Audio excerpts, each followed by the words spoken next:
Now, back when many of us got our first credit cards, there were only a few to choose from. Maybe Visa, MasterCard, possibly a department store card like the Bay. But these days, there are numerous options, attractive offers, and lots of different rewards. So it can make selecting the right card difficult, not to mention overwhelming. Luckily, our partner and consumer contributor, Barry Choi, is here this morning to help us make an informed decision about the ideal credit card for us. So good morning, Barry. Nice to see you again. Good morning. Good to be back. All right, so there are hundreds of different credit cards available. Where should people begin? I tell people to start with their goals. So, Crystal, I don't know if you like to travel, but if you do, you should get a travel credit card. Let's say someone is on a budget and they want to manage their expenses, getting a cashback credit card probably makes more sense. You also want to look at your personal situation. If you typically carry a credit limit, maybe you want to get a credit card with a low interest rate. But if you're a new immigrant, you want to focus on a card that just builds your credit score and gives you good credit habits. And also think about those annual fees and fees in general. If you have a high income and you spend a lot, getting a credit card with a high annual fee that gives you a lot of perks is probably worth it. But if you're a student on a budget, go for a no fee card. Okay, so if you're just looking for, like, say, a daily credit card, what should we consider when choosing that sort of card?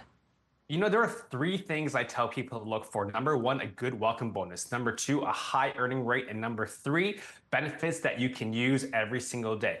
For example, there's the American Express Cobalt card. You earn 5 times the points on eats and drinks, which includes grocery stores and restaurants, 3 times the points on streaming services, 2 times the points on daily transit, such as ride shares and gas stations, and 1 point per dollar spent on everything else.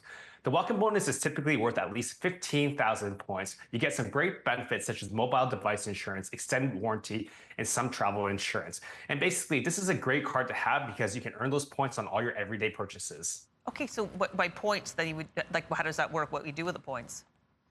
Really depends on you and depends on the program. So obviously we're talking about American Express. What I like about American Express is as a card member, you get access to American Express experiences. And if you're unfamiliar with that, that gives you access to some great perks such as pre-sale exclusive tickets, special dining and sporting events. Additionally, with American Express membership rewards, you can use your points on any purchase. So that could be groceries or travel. You can apply your points as a statement credit.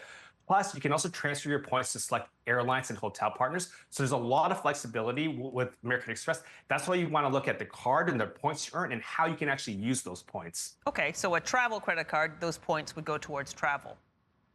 That's exactly it. And what's nice about travel credit cards is it also gives you different types of travel benefits. So, for example, if you're like someone who just wants to travel a few times a year, I would recommend the American Express Gold Rewards card. You get an annual $100 travel credit, 4 airport lounge passes, and some great travel insurance. Those benefits are typically worth more than the annual fee. So it's a lot of value here.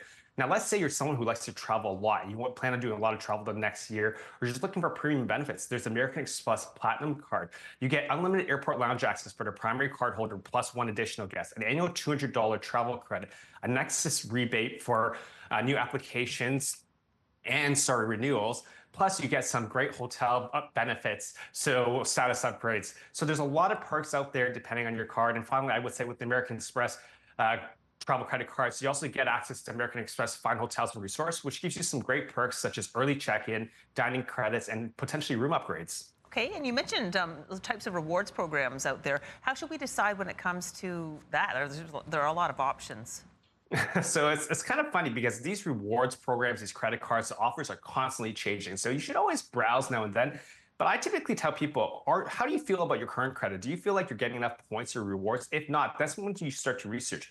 But another obvious time for me is, life experiences. Say you're getting engaged or you're getting married or you're recently married. A lot of people want to combine their finances. And that's a good time to look at your credit cards and say, hey, let's go for cards that make sense, whether that be joint credit cards or 2 separate cards, right? And plus, think about your life. As a student, most people get a student no-fee credit card, but as your career increases and you earn more money, maybe it makes more sense to get a credit card that gives you benefits that work for you. Wonderful. All right, well, Barry, thank you so much for clearing this up a bit for us this morning. No problem. Anytime. Have a good one. You too. That was our partner and financial contributor, Barry Choi.